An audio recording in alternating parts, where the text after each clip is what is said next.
Welcome to Smart Remarks, where John Lennon said, "Happiness is a warm gun," or maybe that was John Wilkes Booth. The only thing we have to fear is fear itself.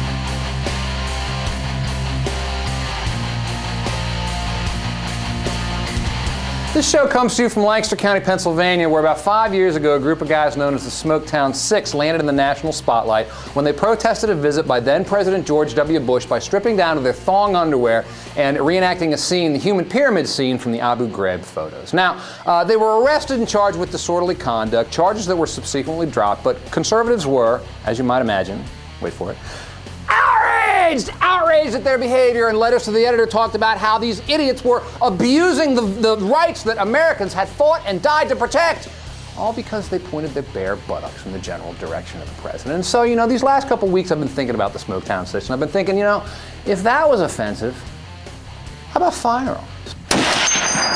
If you've been following the teabag protests outside town hall meetings on the healthcare issue, you know that the latest rage amongst the outrage is to show up packing heat. At an August 11th event in New Hampshire, a man with a pistol strapped to his leg stood with a sign saying it's time to water the Tree of Liberty.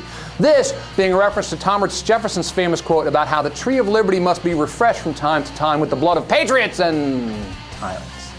At an August 17th Obama event in Arizona, about a dozen people showed up packing heat, including one guy who had an AR-15 assault rifle slung over his shoulder. Now, all this was legal. None of this broke any laws. Nobody was arrested. No crimes were committed. But just imagine, if the Smoketown Six, instead of stripping down to their skivvies, had assault rifles instead. Do you think conservatives would have had a problem with that? It would have been the lead story on Drudge for days. Fox News would have had a nervous breakdown. Bill O'Reilly would have screamed about how this was a threat to the President of the United States. And Ann Coulter would have talked about how it proved liberals' murderous intentions. That's what I think heaven's going to look like. And you know what? Had it happened that way, they might have had a point. The people showing up at these town hall events with guns are exercising their Second Amendment rights, but there's more to it than that. They are attempting to make a statement.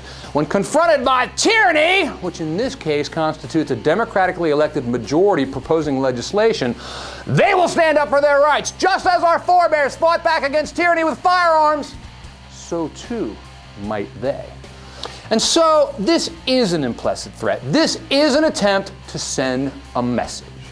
It's a message Lee Harvey Oswald, maybe John Wilkes Booth, would have understood perfectly. Exercising my rights as an American in Arizona.